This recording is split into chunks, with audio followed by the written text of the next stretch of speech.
Warahmatullahi wabarakatuh. Kembali lagi bersama saya Iim Mukhair Adhan, mahasiswa Universitas Primagraha semester 3 Fakultas Hukum dengan NIM 220480, di mana tugas ini adalah tugas dosen dari Ibu Dika Ratu Marfuah SHMH. Mari kita simak penjelasan tentang perjanjian bernama nominas dan perjanjian tidak bernama innominas. Di sini ada pengertian perjanjian bernama. Dalam bahasa Belanda, Band of Overeenkomst atau perjanjian khusus adalah perjanjian yang memiliki nama sendiri. Perjanjian tersebut diberi nama oleh pembuat undang-undang dan merupakan perjanjian yang sering ditemui di masyarakat. Secara garis besar, perjanjian yang diatur atau dikenal di dalam Kitab Undang-Undang Hukum Perdata adalah sebagai berikut. Kemudian ada perjanjian jual beli, perjanjian tukar menukar, sewa menyewa, kerja, persekutuan perdata, perkumpulan, hibah, penitipan barang, dan masih banyak beberapa aspek yang mencakup ke dalam perjanjian-perjanjian bernama yang memang tertulis di dalam undang-undang. Kemudian di sini ada pengertian perjanjian tidak bernama. Perjanjian tidak bernama adalah perjanjian yang belum ada pengaturannya secara khusus di dalam undang-undang karena tidak diatur di dalam Kitab Undang-Undang Hukum Perdata. Dan kemudian ada tentang perjanjian tidak bernama ini diatur di dalam pasal 1319 Kitab Undang-Undang Hukum Perdata, yaitu yang berbunyi semua perjanjian baik yang mempunyai nama khusus maupun yang tidak dikenal dengan suatu nama tertentu tunduk pada peraturan umum yang termuat dalam bab ini dan bab yang lain. Kemudian di sini ada pengertian perjanjian. Dalam praktik istilah kontrak, perjanjian terkadang masih dipahami secara rancu. Banyak pelaku bisnis mencampur adukan kedua istilah tersebut, seolah merupakan pengertian yang berbeda gitu.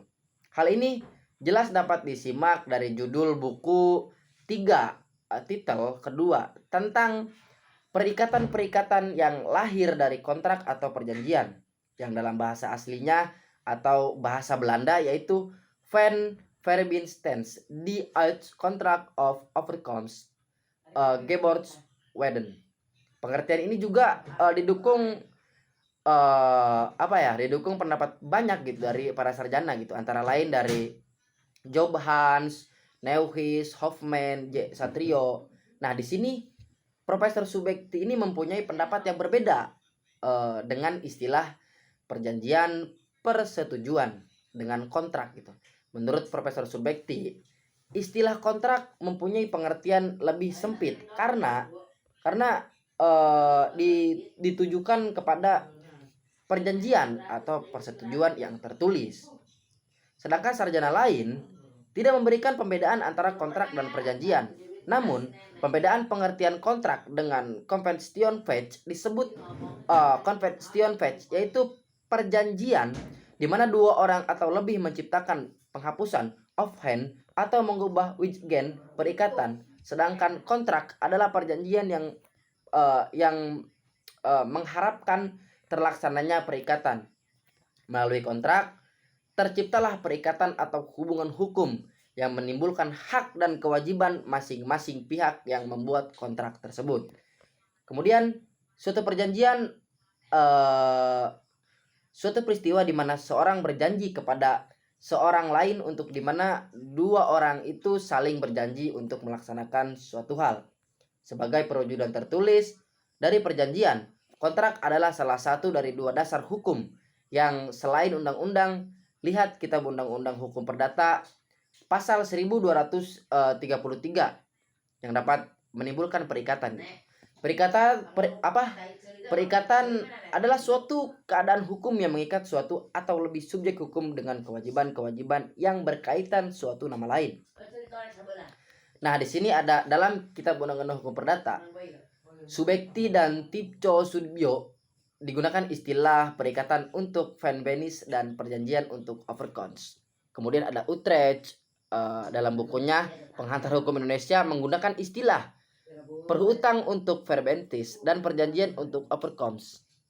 Nah, di sini hal tersebut berarti bahwa untuk verbintenis terdapat 3 istilah Indonesia, yaitu perikatan, perjanjian, dan perutangan. Sedangkan untuk istilah overcomes dipakai 2 istilah, yaitu perjanjian dan persetujuan.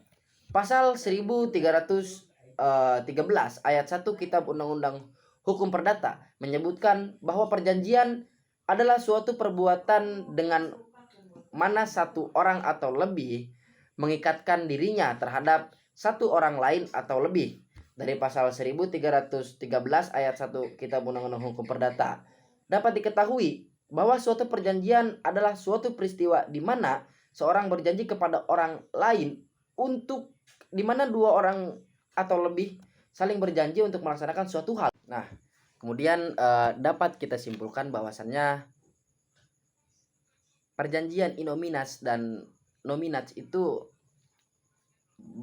berbeda dengan istilah-istilah dari menurut Profesor Subekti, kemudian profesor yang lainnya gitu. Jadi kesimpulannya, perjanjian yang secara khusus itu tertulis dalam undang-undang.